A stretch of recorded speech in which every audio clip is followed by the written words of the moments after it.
Want to craft beats that resonate with that dreamy, atmospheric Basecamp vibe? First, sound selection is key. Think lush, evolving pads created with virtual synths, and warm, punchy 808s or deep subs for that solid foundation.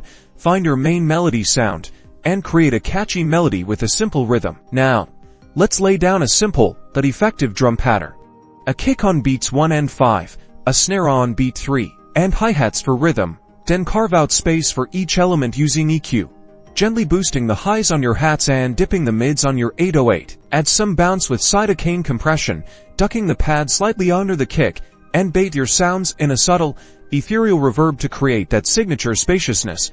Then arrange your beat with a clear intro, verse, and chorus, building intensity with each section. Finally, lightly master your track, increasing the overall volume and presence without sacrificing dynamic range.